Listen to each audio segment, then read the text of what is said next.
All right, guys, welcome back to another Battlefield 2042 video. And today we are going to talk about Season 1. We're going to talk about the potential release date for this update, and we're also going to go over what content we should expect to see in Season 1, and overall answer the question, will Season 1 of Battlefield 2042 bring players back to this game? We're going to discuss all of the confirmed information, the release timing, the leaks, the rumors, and the data mine information, and pretty much everything that we know so far about Season 1. So definitely stick around to the end of the video, especially if you've been out of the loop with Battlefield 2042, you uninstalled it at launch and completely ignored the game because of all of the issues, but you recently downloaded it because of the 4.0 update. Hey, what's up everyone? Wes here. Welcome back to another Battlefield 2042 video. And to get started, let's go ahead and address the elephant in the room. When is the Season 1 content and update supposed to be launching? We are nearing the 8th month mark of the Battlefield 2042 launch cycle, and we have still not gotten any new confirmation or definitive dates regarding the Season 1 update. Now, we do, however, have a window of when we should expect to see Season 1 to be launching, and that date as it stands is set to be sometime in early summer, but I could easily see it being pushed back to the middle of summer or even the late summer, probably the final day of summer if we're lucky. But either way, it's hard to even tell if they're going to be able to make that deadline or not. With how many teams are focused on the development of Battlefield 2042, some numbers are saying that almost everyone is working at DICE, and multiple other developers like Ripple Effect are still working on the Battlefield 2042 project. So you would think that we're going to be getting some results soon,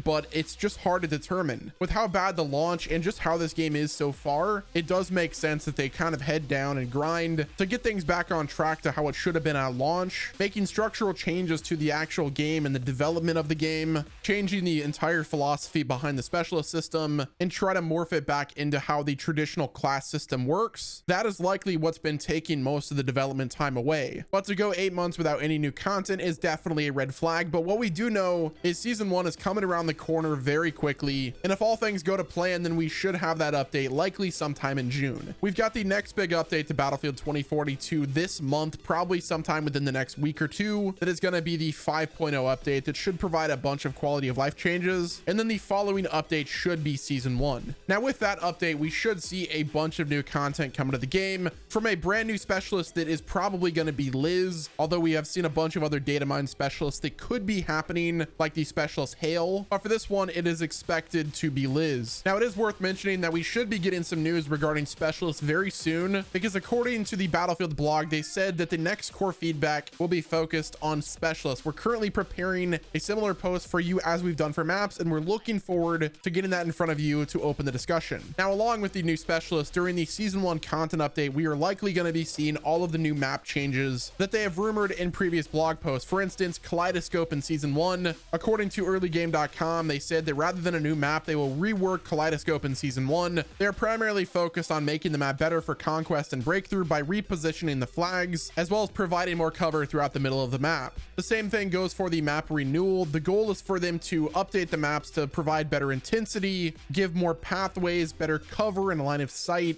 improve the traversal, and basically just everything that we should expect in a Battlefield map. So the actual Season 1 will bring with updates to Kaleidoscope and Renewal, but they also stated that they're going to be doing the same thing for the rest of the core maps that should be launching sometime in Season 2, but that's a couple lifetimes away, so we'll talk about that whenever we get to that point. Now, along with the new map changes, we also have a brand new map coming to the game called Exposure or Ridge. This has been data mined multiple times by our good friend Temporal. We have a first look at what the Season 1 map is going to look like, and it looks pretty solid so far. The POIs look pretty interesting, and we actually got our first teaser for the new map Exposure or Ridge. It's actually in the background of the menu screen. So despite things being all over the place for 2042, we do still have some hype and marketing regarding Season 1. Moving right along, Season 1 is also going to be bringing a battle pass, which means more cosmetics. Basically, this will start the microtransactions aspect of Battlefield 2042. I'm sure they're going to have a free tier of the battle pass as well as a paid tier where you can get even more cosmetics, essentially the Fortnite model. Now, one thing that I would like for them to consider is give everyone the premium tier of the battle pass for free, especially for how long we've had to wait for new content. I think that that's the least that EA could do, especially with how bad the launch for this game was. Giving people the premium tier of the battle pass should be a bare minimum that EA can do, but who knows? I doubt that's going to happen. Now, like many other battle passes in the industry, like Apex and Fortnite, this battle pass should come with 100 tiers for different cosmetics that you can unlock throughout the battle pass. Now, one thing that I do hope they don't do is actually lock the new weapons behind the premium or the free tier of the battle pass. I think that would be a terrible move, or even even the vehicles for that matter. If these things are locked behind a paywall, that will erupt the entire community, and DICE and EA will have another PR nightmare that they're going to have to deal with. Now, speaking of weapons and vehicles, with every new season, specifically for season 1, we should be set to get around 6 to 8 new weapons, although I don't know if that's going to be the case. With how few weapons there are at the launch of this game, I think having 6 to 8 is bare minimum. Now, for vehicles, we've had a bunch of data mined and leaked information that actually shows 2 data mined helicopters that should be added sometime to the game, as well as 2 new boats that were data mined by Temporal. The helicopters being the KA-99 Hannibal and the RAH-68. Now, for the actual boats, Temporal tweeted out about 8 hours ago, a few people asked about the inclusion of boats in Battlefield 2042. Currently, there are 2 modded and unreleased variants of the RHIB 4-seater boats for 2042. There's a military and a civilian. I was able to find some jet ski badges in the technical playtest client, but that's about it. Now, previously, leaks confirmed that we're supposed to be getting 6 to 8 new weapons, as well as 2 to 3 new vehicles. I don't know if that's still going to be the case. I think that might be a little bit high, but at the end of the day, we've waited 8 months, so 8 weapons and 3 new vehicles should be a bare minimum. Now, along with season 1, we're set to get 1 new map that we know about, which is called Exposure or Ridge. I can't remember what the name is, but I could easily see them giving us 2 new maps for All Out Warfare, as well as 2 new maps coming to Portal that I'm sure are going to be our remasters. I would love to see Operation Locker as well as Metro in this game. I think that would be so great. 2 grindy maps that people could just play without having to worry about dealing with the All Out Warfare maps. Now, along with season 1, we're also supposed to be getting an update for Hazard Zone. Hopefully that's to make the game playable and actually enjoyable, but I'm guessing we should see some story-driven content for Hazard Zone, as well as a well-needed improvement and overhaul to the Hazard Zone game mode. I honestly think that we're still a few months out, and even 6 months out before Hazard Zone is even going to be good. It might be even worth them completely scrapping Hazard Zone and just giving us a traditional battle royale mode, because at least they could look at what other companies are doing like Apex Legends and actually kind of mimic those games in a battle royale mode. There's already specialists in the game, so I guess that would make sense if it was in a BR. I'm sure we're going to see a big update to Battlefield Portal. Hopefully that's going to provide us with persistent servers, or at the bare minimum give people the option to actually pay EA and rent servers. Next up, we have to talk about performance and optimization. We don't have confirmation whether or not season 1 will provide performance updates to the game, but I think it's been 8 months since the game has been released, so if they don't have performance or at least some optimization done with the game, what have the developers been doing for 8 months? Battlefield 2042 is very difficult to run on a lot of systems, and it's turned people away from the game entirely. DICE literally created the Frostbite engine, and if they can't make that engine work, then they need to just abandon it and go to Unreal Engine for future Battlefield iterations. I do have hope that season 1 will be a good and positive update for Battlefield 2042. We have needed a big update and new content for a while. Hopefully that's going to bring players back to the game. I don't know if it will or not. They're going to have to make some serious updates to the specialist system and the overall play style of the game to get players back. But regardless, I will keep you guys up to date with all of the season 1 news and information as we get it. Do me a favor, guys, hit the like button and subscribe to my channel with your notifications on. And until next time, this has been Wes, and I will talk to you guys on the next video.